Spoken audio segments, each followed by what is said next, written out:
questions. Question orale, the Honourable Leader of the Opposition.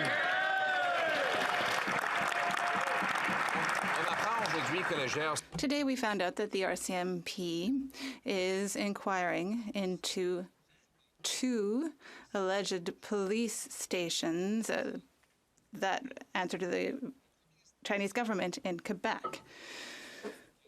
So this is something that has been going on for 10 years. $200,000 were given by Beijing to a Trudeau Foundation 10 years ago. And Trudeau has known about this for years. He's had a lot of time to look into this. So I would like a date, please. When will there be a register of foreign influence? The Honourable Prime Minister. Mr. Speaker, when it comes to foreign interference trying to harass or to monitor Canadians, that is completely unacceptable. The RCMP has stated that it is inquiring actively into those alleged police stations, and it will not hesitate to act again. Everyone should feel safe in this country, and we will take every measure necessary to protect Canadians from unacceptable actions by hostile authoritarian regimes. The Honourable Leader of the Opposition. On what date will the Prime Minister bring in a foreign influence registry? This is something that his own top public servant has suggested, something he's discussed with the Australian Prime Minister, an idea that he's known about for years and could have consulted on all of that time. You have to register if you want to lobby on behalf of the food bank, but you don't have to register if you want to manipulate our democracy on behalf of a foreign dictatorship. That is the case after 8 years of this Prime Minister. 8 years is long enough. Enough talk. On what date will we have a foreign influence registry? The date. The Right Honourable Prime Minister. I'll take no lessons from a former minister of democratic institutions whose shining achievement was actually making it harder for Canadians to vote in the elections. Over the past 8 years, we have done more than any previous government to ensure that we have mechanisms and tools and ways to prevent counter foreign interference and reassure Canadians that everything is being done. And we will continue to do even more, including a foreign agent registry. We know how important it is to do everything to keep Canadians and our institutions safe. Hear, hear. The Honourable Leader of the Opposition. I asked a second time for the date for a foreign influence registry, and he refuses to answer the question. Another question is that his department prepared a briefing which said there was a large clandestine transfer of funds earmarked for the federal election from the People's Republic of China consulate in Toronto. Will the Prime Minister commit to return any of the funds that the Liberal Party, its local associations, his leadership campaign, or any Liberal nomination contestants received from the PRC? Yes or no? Right Honourable Prime Minister. We have long known that politicians across political parties, across levels of government and around the world are targeted by foreign interference. This is a fact. Just yesterday, the 2023 annual threat assessment of the U.S. intelligence community spoke of China's, quote, willingness to meddle in select election races that involved perceived anti-China politicians. So this is not a threat that Canada faces alone. We continue to work with our partners around the world. But at the same time, let me be clear that any suggestion that any member on either side of this House is not loyal to their constituents but a foreign government is not only dangerous, it undermines our democracy. The Honourable Leader of the Opposition.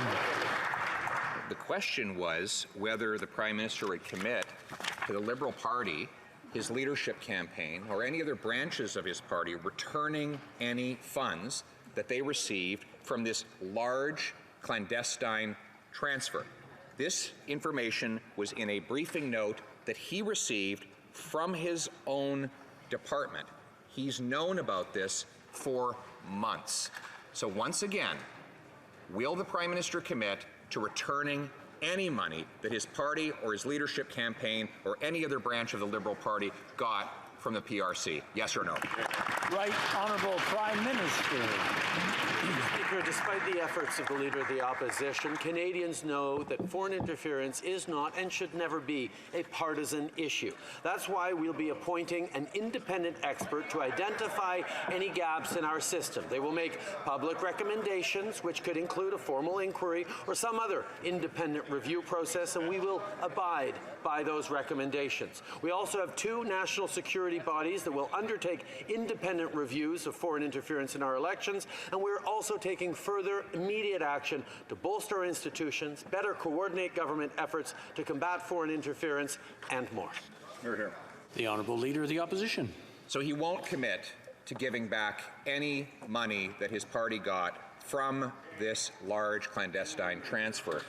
Instead, he delays, as he's been doing. He's known about this for 7 years, and now he's got these processes that have no time frame. They could go on for years without us getting answers or action. He knowingly allowed this to go ahead in 2 successive elections, and now he's delaying. What's to stop it from happening again in the next election if we don't get answers before that election happens? Honourable Prime Minister. It's a bit rich for the former Minister of Democratic Institutions who did nothing to counter foreign interference when he was in charge of our elections. All he did was make it harder for marginalized Canadians to vote in those elections. What we actually did starting 8 years ago was bring in a plan to protect democracy, which includes notifying Canadians in the event our ability to have a free and fair elections is threatened by including on a panel of senior public servants informed by national security agencies and reviewed after every election. That's where Canadians can have confidence in our institutions and in our elections. We brought in rapid response mechanisms, digital citizen initiatives, and a CICOP and other institutions. Honourable député de... The Honourable Member for Belleuil-Chambly. Mr. Speaker, there are 2 alleged police stations that are paid by the Chinese government on Quebec's territory, but the Prime Minister wants to be the one to choose who should inquire into that. However, we know that for years now, the Prime Minister has been getting reports from the intelligence services. He has done nothing. He wants to act alone, and he wants to act secretly. Hasn't the Prime Minister disqualified himself by ignorance and negligence? The Right Honourable Prime Minister.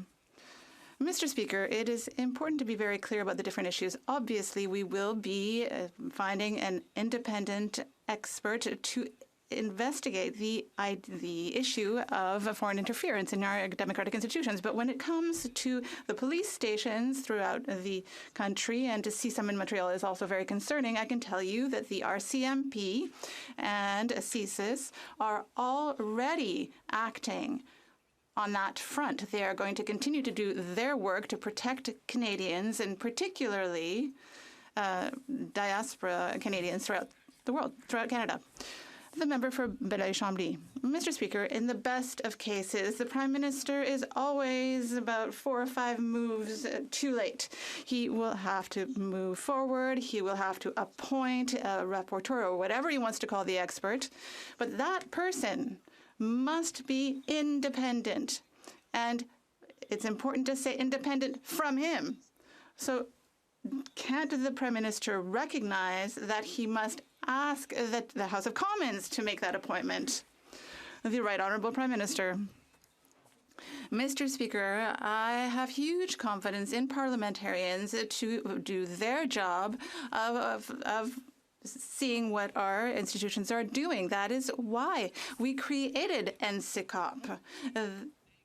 That includes members from all parties who get a high enough security clearance to be able to look into everything that our intelligence and public safety agencies do.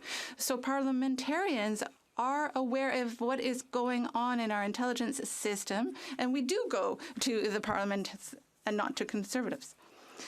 The member for Rosemont-la-Petite-Patrie. Mr. Speaker, yesterday, the NDP forced the CEOs of the 3 major grocery chains to answer to Canadians. But instead of giving clear answers, the big bosses spouted platitudes to justify lining their pockets at the expense of families. They never committed to transparency. Worse, they now want to adopt a code of conduct to regulate themselves on prices in their stores. Themselves. The fox is in the henhouse, Mr. Speaker. When will the Liberals strengthen the powers of the Competition Bureau to ensure that people are not fleeced by the greed of those billionaires? The Right Honourable Prime Minister. Mr. Speaker, we know that Canadians are very concerned about how expensive groceries are, and that is why, for months now, the Minister of Innovation wrote to the Competition Bureau to ensure that all available means are used. We are very happy to see that the committee examined that issue yesterday, and I am very proud of our Liberal team that is continuing to push for the interests of Canadians who are having a hard time paying their grocery bill. We will always have their backs, be it with GST credits, be it with help for rental and dental services, and we're going to help Canadians get through this difficult time. Center. Mr. Speaker, the Prime Minister's non-answer is just more proof that this government is working for big grocers and not Canadian families. Because if it wasn't for the New Democrats, this government would never hold grocery CEOs accountable. And these are the grocers who fix the price of bread while Canadians went hungry. Canadians and the NDP don't trust grocers and their CEOs to write their own rules to regulate themselves, but apparently this Liberal government does. So, will this government commit today to strengthen the Competition Bureau and fight back against the food cartels so that Canadians can stop being ripped off by the corporate greed? The Right Honourable Prime Minister. Mr. Speaker, we know well the Canadians are concerned about how much they're paying for groceries, which is why months ago the Minister of Innovation wrote to the Competition Bureau to ensure it was using all available tools. It was also good to see committee looking into this issue and calling grocers to account yesterday. Our Liberal team will continue to stand up to ensure better answers, as well as continue to deliver real help for Canadians, whether it's with dental supports and rental supports that Conservatives voted against, whether it's by doubling the GST rebate over 6 months to support Canadians, or continuing to have their backs in different ways. We will be there for Canadians. Honorable député de Mégantic. The Honourable Member for Mégantic-L'Érable. Mr. Speaker, foreign interference is more an issue of Liberal security than it is national security, because there's a secret committee with secret hearings that report on things that the committee has already told the Prime Minister a number of times and has always kept secret. So it is not with a special rapporteur that we will give Canadians the trust that they need in our democracy. The Prime Minister says that he trusts parliamentarians. Does he trust them enough to let Katie Telford testify in committee this afternoon? I would like to thank my colleague for his question, and I would also like to thank him for participating in the PROC committee. Earlier this morning, I was with my colleague, the Minister of Foreign Affairs, at that committee, and our colleague was there and we answered questions as we must, because that is ministerial responsibility. That is something that the Leader of the Opposition has often described himself. Tim Halton Hills. Speaker, in 2019, the Globe reported the PMO pressed the Justice Minister to intervene in SNC-Lavalin's criminal prosecution. The Prime Minister responded by saying, quote, "The allegations in the Globe story this morning are false," end quote. The allegations were later found to be true by the Ethics Commissioner, and the Prime Minister knew it. The Globe has reported that CSIS documents show Beijing uses tactics to provide undeclared cash donations for federal elections and illegally reimburse donors. Does the government believe these reports to be false? The Honourable Minister for Public Safety. Mr. Speaker, since taking the reins of government in 2015, this government has put in place the resources, the authorities, the technology with the corresponding transparency that is necessary to shine a light on the way that together we need to combat foreign interference when it comes to our democratic institutions. And we will now take another significant step by appointing an independent expert who will put forward recommendations so that we can take additional steps so that together we can protect our democratic institutions. That is the commitment of this government. I hope all members will join us in this work. Thank you. Member for Wellington Halton Hills. Mr. Speaker, last month on February 23rd, the Prime Minister said in response to the Globe story about how Beijing uses undeclared cash donations and illegally reimburses donors that, quote, there are so many inaccuracies in those leaks, end quote. The next day, he backtracked and said he wasn't referring to the Globe story, but to some comments made 2 months earlier by his national security advisor, Jody Thomas.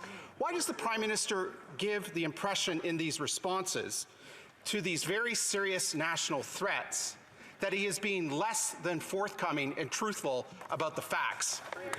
The Honourable Minister. Mr. Speaker, I would remind my colleague that, like him and all members, we take foreign interference very seriously, including as it relates to potential foreign interference through funding. That's why this government put into place Bill C-76 to crack down on that threat.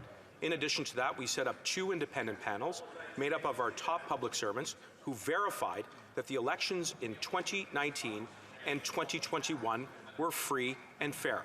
And now we will continue to work with public servants as well as with the independent expert in the special rapporteur to do this work together. Thank you. Honourable Member for Leeds Grenville, Thousand Islands and Rideau Lakes. Documents reported in the Globe and Mail illustrate how the communist dictatorship in Beijing was operating an interference in campaign in Canada, and it had 2 aims. One was to elect a Liberal government, and the other was to defeat certain Conservative candidates. Now, Canadians deserve answers, and we know that the Prime Minister's Chief of Staff, Katie Telford, was briefed on this very situation. So will the Prime Minister allow Katie Telford to testify at committee, or will the Liberals continue for a 4th day of their cover-up filibuster? The Honourable Government House Leader. Mr. Speaker, the supposition that a foreign government's objective is to elect a political party is a ridiculous notion. The reality, Mr. Speaker, is that the objective of foreign interference is to destroy our democracy. It is a threat to every single member in this House, and the idea that every single member in this House is not united in repelling that threat is preposterous. Honorable Député de Charbot-Saint-Charles. The Honourable Member for Charbot-Saint-Charles. Mr. Speaker, the Prime Minister continues to refuse to answer our questions on the foreign interference crisis that is shaking this country. But the RCMP is inquiring actively in the police stations that are governed by Beijing and Ms. Xi Jinping. So will the Prime Minister stop fiddling around with this serious issue and inquire into Beijing's interference in Canada? The Minister for Interparliamentary Affairs. Mr. Speaker, my colleague knows full well that the Prime Minister just answered a series of questions on that very specific question. He also was here yesterday and answered over 40 questions. And you remember there was a bit of a technical problem, a bit of a delay, but the Prime Minister was here to answer the very question my colleague just asked. And Mr. Speaker, with regard to the alleged police stations, he said that the RCMP has ended those in Canada. The member for Charbot-Saint-Charles. Mr. Speaker, all we know about the Prime Minister's answers is that the answers don't tell us anything. All he continues to say is that he will name a special rapporteur, and then he will ask a parliamentary committee that can't speak out to conduct the inquiry. So what are we going to learn from that committee? Nothing at all, Mr. Speaker. But all we want to know is whether the Prime Minister will accept to have an independent inquiry that will be led by someone that will be approved by all parties and the Liberals as well, so that we can look into Beijing's foreign interference in Canada. The Honourable Minister of Public Safety. Mr. Speaker. It is a challenge. Foreign interference is a challenge, and that is why we created the Parliamentary Committee on Intelligence and Public Safety. We did it with the opposition parties. The committee is one that has already made recommendations, some of which, inaudible to the interpreter,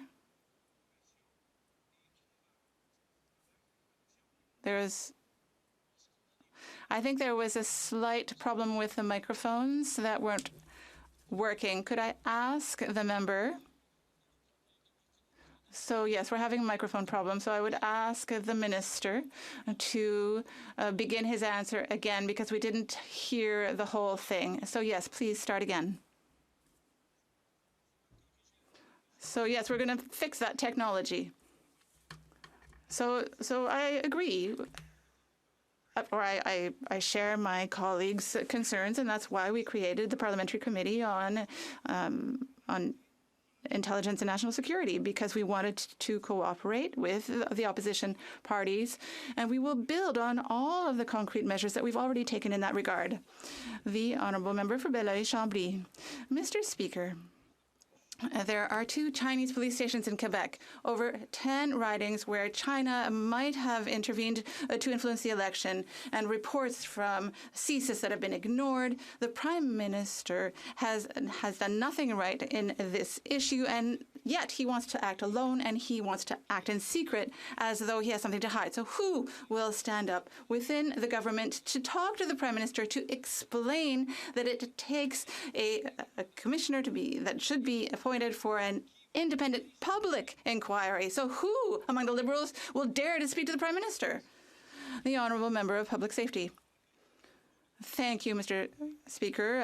With all the respect that my colleague is due, the government is working with the Parliamentary Committee and with NSIRA and the OSSN. The government will work with the special rapporteur, and when that rapporteur makes recommendations, the government will follow those recommendations. There is a lot of cooperation between the government and public agencies that are working independently to protect our democratic institutions. Thank you. The member for Belleuil-Chambly.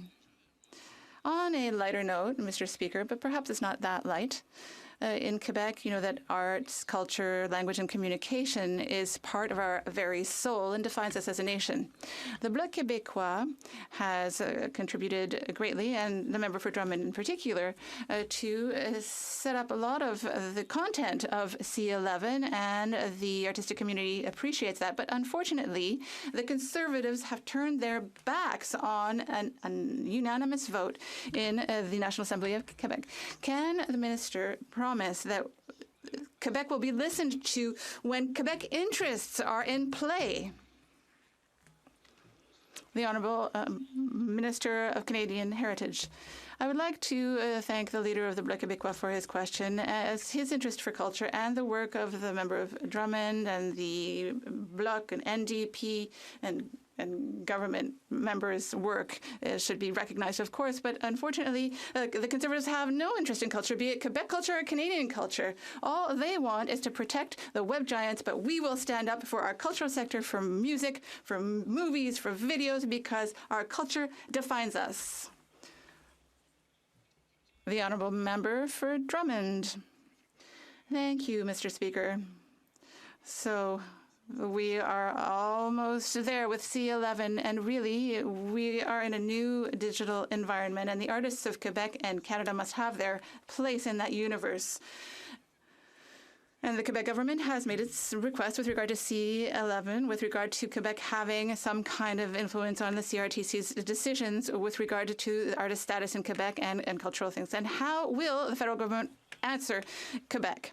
The Honourable Minister. I would like to thank the member for his question and his work on Bill C11. It's a very significant bill, and I've had the opportunity to discuss a number of times with my counterpart in Quebec, and it's obvious that the federal government will discuss things with Quebec. We've consulted Quebec throughout the process as well, because it's very important for us and for all Canadians, because this bill strengthens our cultural sector, for the music, movies, television, and everything. And despite the Conservatives and all of the blockage and the lack of respect of the Conservatives, we will move forward with this, Mr. Speaker. It's another absolutely terrible day for this Liberal government and this Liberal Prime Minister. According to a Global News reporter, the Prime Minister was briefed on a top-secret report that directly connects Beijing diplomats to choosing and funding preferred candidates. Wow. So the reasonable question is this: how many of these Beijing diplomats did they expel? The awkward answer is 0. So we are left with the question, why? It must be really bad, Mr. Speaker. What is this Prime Minister hiding? The Honourable Parliamentary Secretary. Our government has been clear from the start. The Minister of Foreign Affairs has a firm and frank conversation last week in New Delhi with their G20 Chinese counterpart that we will always stand up for our sovereignty, we'll always defend our democracy, and we'll always be there to protect Canadian safety. Mr. Speaker, we will never tolerate foreign interference from any country in the world. Thank you. Member for Dufferin-Caledon. So this government's response to Beijing diplomats directly influencing and attempting to influence our elections is a stern conversation. What's becoming abundantly clear, Mr. Speaker, is the only thing they'll stand up for is Liberal Party interests. Right. Why wasn't a single diplomat from Beijing expelled after everything's been exposed? What are these guys hiding? Good question. The Honourable Parliamentary Secretary. The Minister of Foreign Affairs has acted, and she's declined a visa to a foreign operative from a country like China. Mr. Speaker, we will always be there with eyes wide open to defend our democracy, to protect our sovereignty, and continue to stand up for Canadian values. Thank you, Mr. Speaker. Member for Lethbridge. So what we see again and again and again and again is that this government will always put the Liberal Party of Canada first. The documents that were leaked by CSIS, the foremost intelligence agency in this country, showed that there was in fact political interference by Beijing and that it benefited the Liberal Party of Canada. In fact, it states that Beijing, wanted the Liberals to win. So, the Prime Minister is skirting around, won't give clear answers. Will he at least allow his Chief of Staff to come and publicly testify at committee so that Canadians can have the truth? The Honourable Government House Leader. Mr. Speaker, when Justice O'Connor and Justice Iacobucci issued their reports calling upon the urgent need to have intelligent oversight that was involved with all parliamentarians so that all parliamentarians could see into every corner of government, the Leader of the Opposition did nothing. The Leader of the Opposition was the Minister for Democratic Reform and refused to act on those recommendations. And what we have done every step of the way is make sure that parliamentarians can see into every corner of government. But I would pose the question opposite. The member for St. Albert today said, Mr. Speaker, and I quote, I'll come back. Member for Victoria. Mr. Speaker, more than 1,000 Iranian schoolgirls from dozens of different schools have fallen gravely ill, and it's suspected they are being poisoned with biological warfare. As a mother of a young daughter, this is beyond horrific and horrifying. School-age girls have been instrumental in the women life freedom movement. Iranian lawyers, experts from the United Nations, and children's rights advocates are calling on governments around the world to support an independent investigation of these crimes. So will the government call for an independent investigation? The Honourable Parliamentary Secretary to the Minister of Foreign Affairs. Mr. Speaker, ever since the senseless killing of Mahsa Amini at the hands of the Iranian regime, the world has been horrified by the regime's violence, its own people, and their blatant disregard for human rights. We are aware of reports that Iranian schoolgirls are being poisoned, and we are following the situation with great concern. The truth of what happened to these young schoolgirls will come out. We will always stand with the women of Iran. Thank you, Mr. Speaker. The Honourable Member for Port Moody, Coquitlam. Mr. Speaker, the majority of care workers are women. They look after our loved ones in long-term care, in hospitals, and in child care centers. Yet these essential workers do not receive the respect they deserve. Many care workers still have precarious immigration status, leaving them vulnerable to exploitation and abuse. They deserve status now. Will the Liberals finally grant permanent resident status to these migrant workers who are already contributing so much to society? The Honourable Parliamentary Secretary. Mr. Speaker, you know, the world is in turmoil, and we should be very happy of our government and our efforts in protecting and supporting.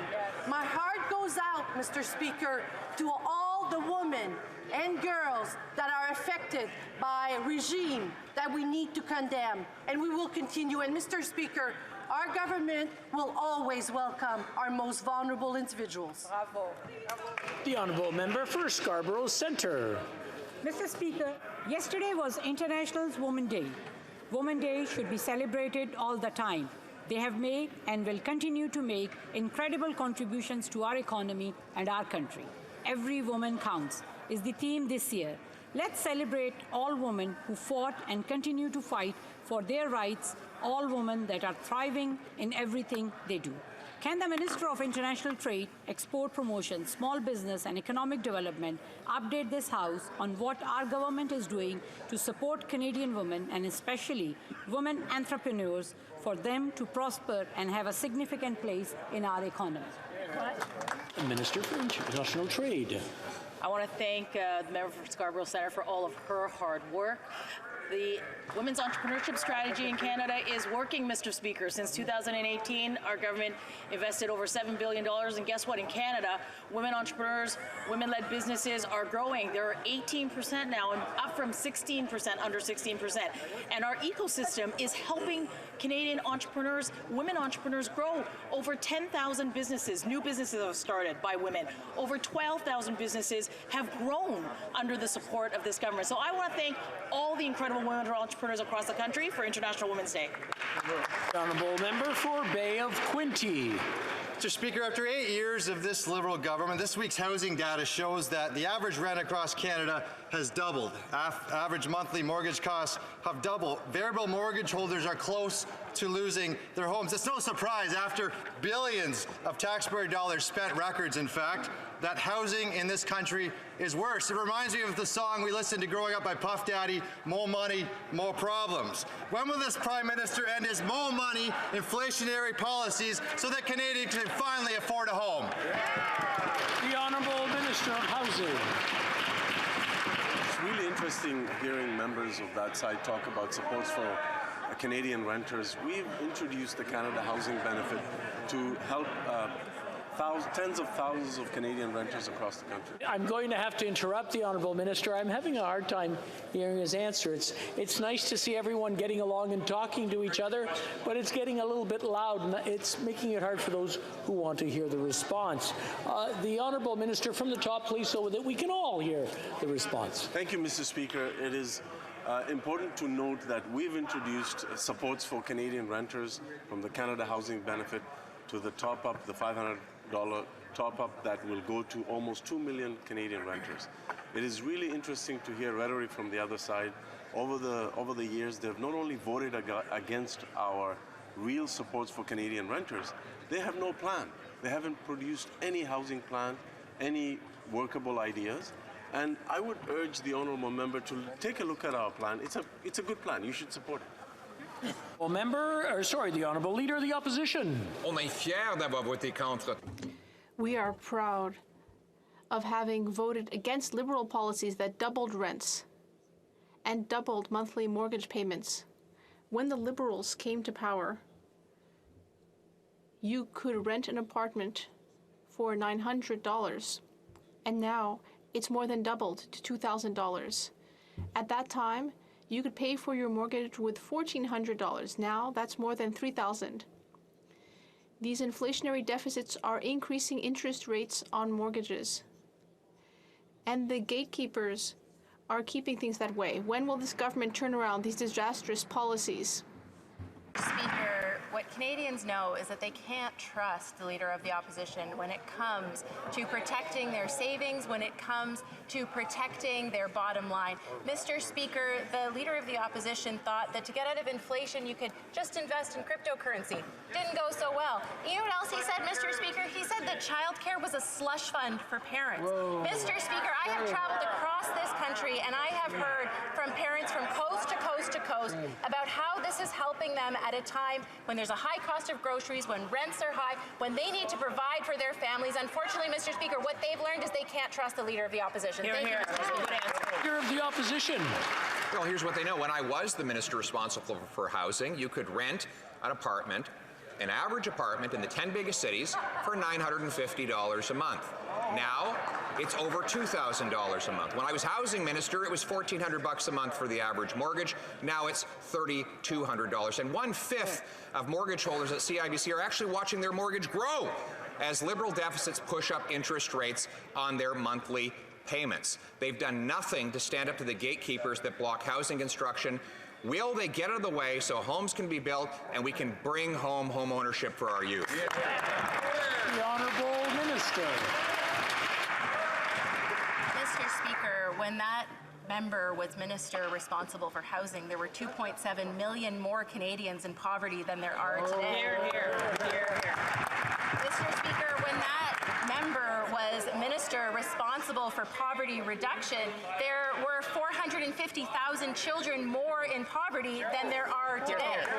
And Mr. Speaker, when that minister was the minister responsible for democratic institutions, he made it harder for 150,000 Canadians to vote, Mr. Speaker. What we understand is we're moving forward, we're helping Canadians. He's only held them back. Thank you, Mr. Speaker. Honourable Leader of the Opposition.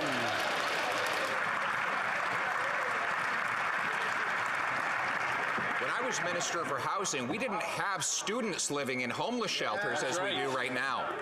We didn't have 9 in 10 young people saying that they will never afford a home. In fact, you could buy the average home for $450,000, rent the average apartment for $950.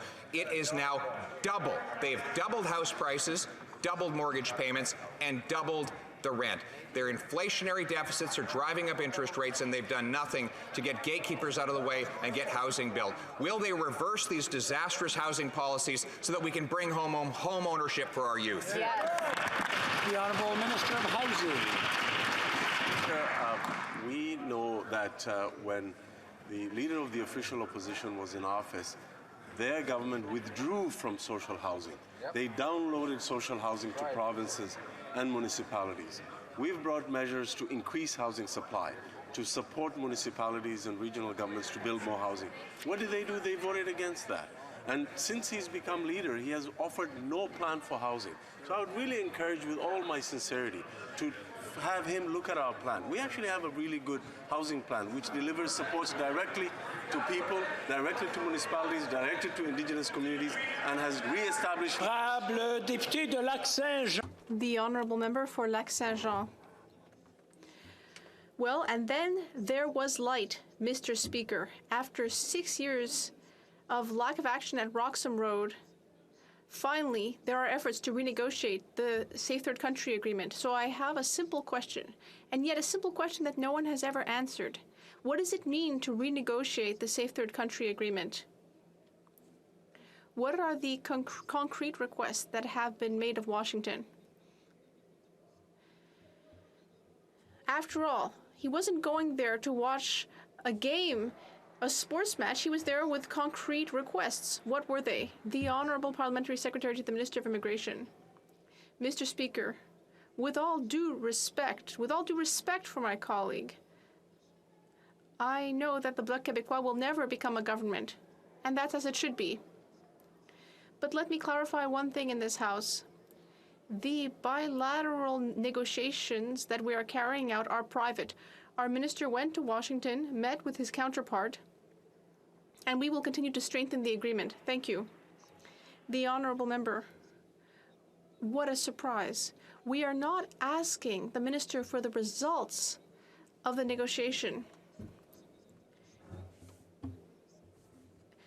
We saw at the press conference yesterday that he showed up alone without any U.S. representatives. It was honestly kind of embarrassing.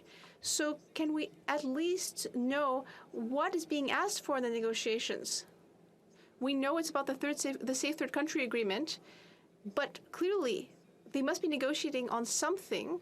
So it's a simple question. What were the requests made in Washington, D.C. this week? The Honourable Parliamentary Secretary. I'd like to thank my colleague for the question. The U.S. is our closest ally and neighbor. We are working in close collaboration with the Biden administration. And as mentioned, Our minister met with his American counterpart in a bilateral meeting. We will continue to defend Canadian interests, and we will not stop there. We will continue to work hard in order to modernize and strengthen the agreement. Thank you. For Caribou, Prince George. After 8 long years of this Liberal government, housing rates and the cost of living are skyrocketing for Canadians. The average rate for a studio apartment in my home province of British Columbia is $2,200, and mortgage rates are doubling, all because of this Prime Minister's out-of-control inflationary spending. Families can't afford to eat, heat, or pay their mortgages, and he could care less. It's time for the Prime Minister remove the municipal gatekeepers so projects can get built and stop his out-of-control spending so people can once again afford a roof over their head. Or better yet, Mr. Speaker, why doesn't he get out of the way so we can fix what he broke? The Honourable Minister for Housing. I want to assure the Honourable Member that in his own home province, the Government of Canada is delivering direct rental supports to tens of thousands of Canadian renters. In addition to that, we're introducing the Housing Accelerator Fund, a $4 billion program that is meant to partner with municipalities to remove the barriers that prevent more housing supply. Unfortunately, the party opposite not only voted against that, they played procedural games to prevent real support for renters to go quickly to Canadian renters across the country. They should look at our plan. It's a pretty good plan. Member for Saskatoon, Grasswood. Thank you, Mr. Speaker. After 8 long years, the dream of home ownership is disappearing under this Prime Minister's watch. Home ownership is coming unattainable for many Canadians across this country today. House prices have doubled. Monthly mortgage costs are bleeding every bank account in this country. After 8 years, because of this reckless government spending, dreams are being shattered. Will the Prime Minister simply get out of the way so Conservatives can fix what he has broken? The Honourable Minister for Families. I was in that member's province on Monday to make a great announcement with the government of Saskatchewan that means that as of April 1st, childcare fees in registered childcare spaces will be reduced to $10 a year. Saskatchewan, the 3rd jurisdiction to reduce childcare fees to $10 a day. And you know what, Mr. Speaker? This helps families right across the country pay for the high cost of everything. Oftentimes, the cost of childcare is the equivalent to a monthly mortgage payment. I heard from so many families in Regina about how important this is for them. We're there to support them, help them make life more affordable, and to give our kids the best possible start in life here. The Honourable Member for Chicoutimi-Le-Fjord. Mr. Speaker, the Liberals are continuing to break shameful records. The Prime Minister has gotten us into the worst inflation in 40 years. Canadians now have to choose between clothing and feeding themselves. That's what we're going through after 8 years of this Liberal government. Canadians are having to make heartbreaking choices. When will this Prime Minister admit that he is harming Canadians? The Honourable Minister of Tourism. Well, who in this House really helped Canadians and Quebecers when they needed it? This government did. Not once, not twice, not 3 times. On so many occasions, we reduced taxes for Canadians, but the Conservatives voted against that. When we reduced the taxes for workers, the Conservatives voted against it. When we reduced costs for seniors, the Conservatives did what? They voted against it. We are here for Canadians, and the Conservatives are against them. Surrey Centre. Thank you, Mr. Speaker. Electric vehicles are not just a great way to reduce emissions, but they're cheaper to fill than a tank of gas. And it's creating thousands of jobs right here in Canada. They're also what many Canadians want, and in some parts of this country, the wait list can be over a year. Canadians want to have their vehicles now. How is the government going to ensure that affordable electric vehicles are available for Canadians to purchase right now? What a great... The Honourable Minister of the Environment. Thank you, Mr. Speaker, and I want to thank the member for his question. Zero-emission vehicles are where the rubber hits the road for Canadians who want to reduce emissions and get off the roller coaster of high gasoline prices. And in fact, Mr. Speaker, the 3rd quarter of 2022 saw the highest EV registration on record with almost 9% of sales. Canada is well positioned to be a leader in making the vehicles that the world is looking to drive, but we need to increase production while ensuring that vehicles are available for purchase here in Canada, which is why we've set a mandatory target of 20% of vehicle sales to be zero emissions by 2026, 60% by 2030, and 100% by 2035. Thank you. Well, member for Miramichi Grand Lake. Mr. Speaker, after 8 years of this Prime Minister, rent and housing affordability costs have doubled. Canada's housing affordability is in a crisis, and it hasn't been this bad in 41 years. Average monthly mortgage rates now cost Canadians more than $3,000 per month. In my home province, it's no secret that Greater Moncton has the worst housing crisis currently in the country. When will the Prime Minister stop his liberal inflationary spending, get rid of municipal gatekeepers, and make housing affordable for all Canadians? The Honourable Minister for Sports.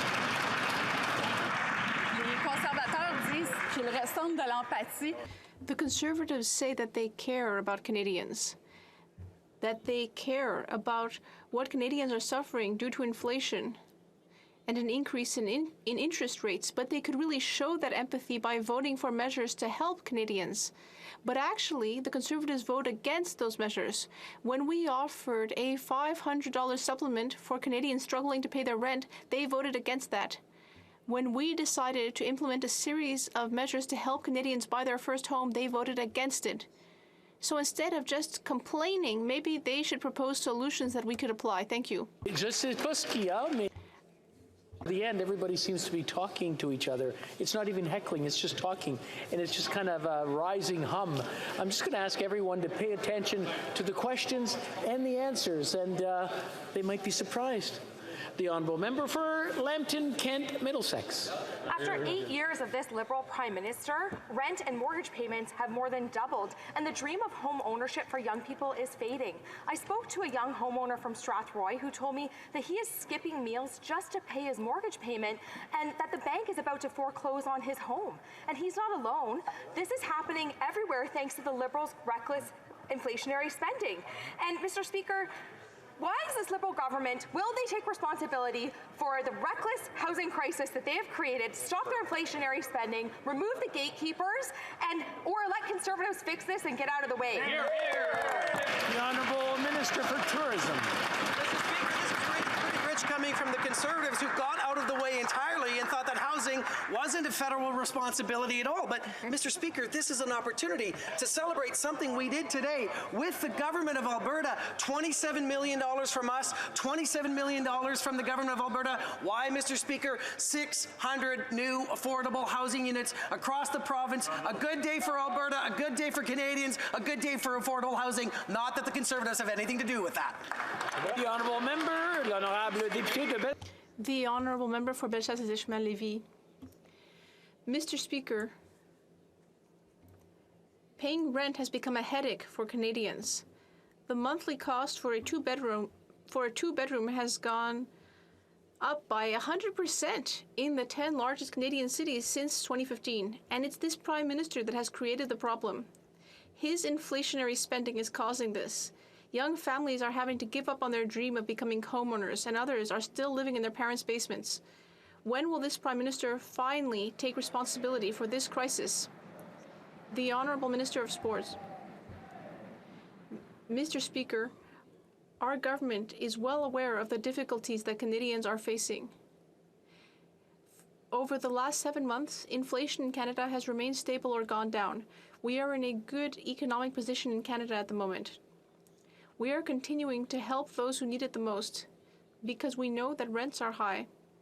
What we don't understand is why each time we want to help people, the Conservatives vote against it. For Vaughan Woodbridge. Thank you, Mr. Speaker. Since August 2021, when the Taliban took over Afghanistan, the people of Afghanistan have been subject to the rule of this brutal terrorist group. They've had their rights and freedoms stripped away from them. Women and girls have been subjected to misogynistic laws, discrimination, and now even prevented to attend school. Canada has continued to provide humanitarian assistance, immigration services, and aid because that is what Canada does. Can the Minister of Public Safety please update this House on how the government intends to continue to support the people of Afghanistan? Minister for Public Safety. Mr. Speaker, I want to thank my colleague for the question. The relationship between Canada and Afghanistan is deep and abiding, and that is why after Kabul fell, we introduced a program that would resettle 40,000 refugees, a goal that we are approximately 30,000 into, and we'll continue to do that. But we can't forget about the women, the girls, the religious minorities who have been systematically targeted by the Taliban, which is why today we introduced Bill C-41, which will reduce barriers and allow us to deliver the humanitarian aid, the food, the shelter, the clothing that they need. And by doing so, by passing this law, and hopefully with the support of all opposition parties, we'll be able to get that support to them as quickly as possible, while at the same time tackling and pushing back against the Taliban. The honourable member for North Island, Powell River. Mr. Speaker, when veterans, advocates, and VAC workers come together to say the same thing, the minister must listen. They want the contract of $560 million given to a company owned by Loblaws cancelled because it isn't working. It has been delayed, service providers are still unable to provide services, and veterans and their loved ones are being left behind. Will the minister stop ignoring veterans' concerns and cancel this botched contract? The Honourable Minister of Veterans Affairs. Thank you very much, Mr. Speaker, and I appreciate my honourable colleagues' concern about veterans, but this rehab contract provides 14,000 veterans with access to over 9,000 professionals located in 600 areas right across the country. There is absolutely no one falling down between the cracks. What we're doing as a government is make sure we provide for veterans where they need it and when they need it. Thank you, Mr. Speaker. Member for Kitchener Centre. Mr. Speaker, at committee yesterday, grocery store giants like Loblaw claimed they pay their fair share of taxes, but we know that's not true. While regular Canadians struggle with the rising cost of living, the wealthiest corporations in the country are busy avoiding $30 billion in corporate taxes as they report much higher book profits, which is what they report to shareholders, than they pay in taxable income after exploiting loopholes. The U.S. already has a minimum tax on these higher book profits. Will the governing party follow suit in Budget 2023? The Honourable Minister for Tourism. Mr. Speaker, I appreciate the question from my honourable colleague, and our government has worked since we formed government to close tax loopholes and ensure everyone pays their fair share. We brought in the Canada Recovery Dividend and increased taxes on bank profits and those of insurance companies. We continue to work with OECD partners to make sure there's a minimum tax that is in place. These are concrete steps, and the work continues. That's all the time we have. C'est tout le temps que nous avons aujourd'hui. I wish to draw the attention of members to the presence in the gallery of the Honourable Brad Johns, Attorney General and Minister of Justice for the province of Nova Scotia.